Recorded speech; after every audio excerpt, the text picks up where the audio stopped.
Podalakuru police స్టేషన్లో నూతనంగా బాధ్యతలు స్వీకరించిన సబ్ ఇన్స్పెక్టర్ ఎం శివరాకేష్ మండలంలోని రౌడీ షీటర్లు, క్రైమ్ సస్పెక్ట్లకు అవగాహన సమావేశం నిర్వహించారు.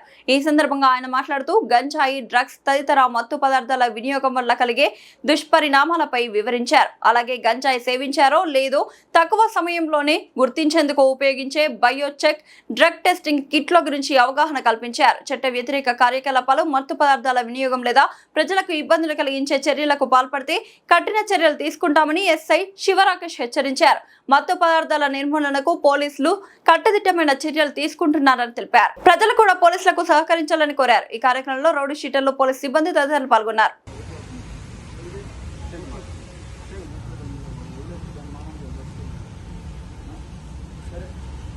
కొత్తగా వచ్చిన తెలుసు అందరికీ. మొన్నదాకా మనుగోలులో వర్క్ చేశాను. నార్మల్ ట్రాన్స్ఫర్స్లో భాగంగా ఇక్కడికి వేశారు. రౌడీ షీటర్లు అయితేనేమి, సస్పెక్ట్లు అయితేనేమి, కేడీలు అయితేనేమి, డీసీలు అయితేనేమి, ఇవన్నీ మా దగ్గర బ్యాడ్ క్యారెక్టర్స్. అంటే సమాజంలో మనుషులతో పాటు కొన్ని వేరే లక్షణాలు కలిగి సొసైటీలు కరెక్ట్గా ఉన్న వాళ్ళని సీట్లు వాళ్ళ మీద సూపర్విజన్ కోసం సీట్స్ ఓపెన్ చేస్తూ ఉంటారు. మీరు ఇన్వాల్వ్ అయి ఉన్న నేరాలకి ఇన్ ద సెన్స్ మీరు అంటే మీ నేర తరహా, దాని ఇంటెన్సిటీ అవన్నీ నేను ఇప్పుడే చెప్పదలుచుకోవట్లేదు. కాకపోతే వీళ్ళు రిమైనింగ్ ఎంతమంది ఉంటారు? హార్డ్లీ 1% ఉంటారు.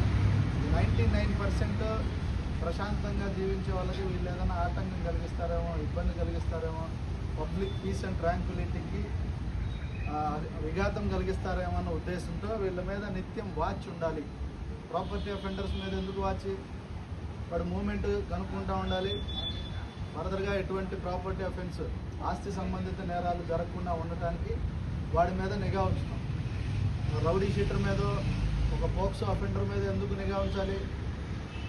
వాడు రౌడీ షీటర్ అంటే అమాయకులను పట్టుకొని వాడి మీద దాడి చేయటం, ఒక తరహా అన్రెస్ట్ సొసైటీలో ఒక కేస్ ఏదైతే భయోత్పాతం సృష్టించడం లాంటివి చేస్తుంటారు. కాబట్టి రౌడీ షీటర్ యాక్టివిటీస్ మీద వాచ్ ఉంచాలి.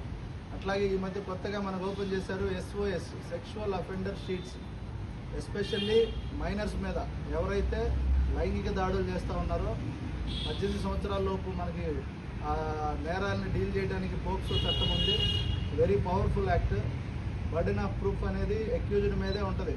ప్రాసిక్యూషన్ రిమైనింగ్ కేసెస్లో ప్రాసిక్యూషన్ ప్రూవ్ చేయాలి నేరం చేసినట్టు. ఈ కేసెస్లో ఏంటంటే నేరం చేయలేదని చెప్పి ముద్దాయి ప్రూవ్ చేసుకోవాలి. సో చాలా పవర్ఫుల్ యాక్ట్. బిలో 18 ఇయర్స్ అమ్మాయిని ఎవరినైనా కూడా ఆ తరహా విధంగా మీరు ఎవరైనా ట్రీట్ చేసినట్టు తెలిస్తే మాత్రం చాలా సివియర్ యాక్షన్ ఉంటుంది. ఖచ్చితంగా conviction rate, high conviction rate ఉంటుంది. అట్లాగే కన్విక్షన్ కూడా సివియర్ కన్విక్షన్ ఉంటుంది. అర్థమైందా? సివియర్ అంటే మనకి జీవిత ఖైదు, అర్థమైందా? 10 సంవత్సరాలు రిగరస్ ఇంప్రిజన్మెంట్, ఇలాంటివి ఉంటాయి. సో వీటన్నిటిని మనసులో పెట్టుకొని మన మీ బిహేవియర్ బాగుండాలి. ఇక్కడ కన్సర్న్ SHO ఎవరైతే వర్క్ చేస్తూ ఉన్నారో, నేను అవనండి, నా ముందు అవనండి, నా తర్వాత అవనండి, ఎవరైనా కానీ వాళ్ళ దృష్టిలో మీరు సత్ప్రవర్తన కలిగి ఉండేలాగా మీ ప్రవర్తన ఉండాలి. లేదు మేము కేసులు కట్టుకుంటాం, మేము అలాగే తిరుగుతూ ఉంటాం, అదే యాక్టివిటీస్ కొనసాగిస్తూ ఉంటాం అని అంటే మాత్రం డెఫినెట్గా చాలా సీరియస్ యాక్షన్ తీసుకుంటారు. ఇప్పుడున్న మా SP మేడం అయితేనేమి, మా DSP గారు అయితేనేమి, ఇలాంటి రౌడీ తరహా activities, law and order situations, irritation create చేసే పర్సన్స్ మీద PD యాక్ట్ తెలుసా? ప్రివెంటివ్ అండ్ డిటెక్షన్ యాక్షన్ ఒకటి ఉంటుంది మనకి. ఇర్రెస్పెక్టివ్ ఆఫ్ అఫెన్సెస్ నువ్వు కంటిన్యూస్గా ఏదో ఒక నేరాల్లో ఇన్వాల్వ్ అవుతూ ఉంటే డెఫినెట్గా తీసుకెళ్ళి ఏ నేరం అంటే స్పెసిఫిక్గా నేరం చేయకపోయినా వీడు సొసైటల్ థ్రెట్ అని చెప్పి భావిస్తే స్పెషల్ రిపోర్ట్ ఒకటి ప్రిపేర్ చేసి కలెక్టర్ గారి ఆర్డర్స్ తీసుకొని మిమ్మల్ని రిమాండ్ కానీ సెంట్రల్ జైల్లో కానీ పెట్టడం జరుగుతూ ఉంటుంది. మీదో మార్పు వచ్చే వరకు. ఇంకా వినలేదు, ఎక్స్టర్న్మెంట్ అని ఉంటుంది. అంటే బహిష్కరణ, జిల్లా బహిష్కరణ. ఈ జిల్లాలో నువ్వు ఎక్కడా రిసైడ్ చేసి ఉండేదానికి వీల్లేదు. అలాంటి చర్యలు తీసుకునే పరిస్థితులు ఉన్నాయి. గవర్నమెంట్ కానీ, అధికారులు కానీ, మా సుపీరియర్ ఆఫీసర్స్ కానీ ఈ స్పెసిఫిక్ సబ్జెక్ట్ మీద చాలా సీరియస్ డిస్కషన్ నడుస్తూ ఉంది. Beat from SI to DGP sir.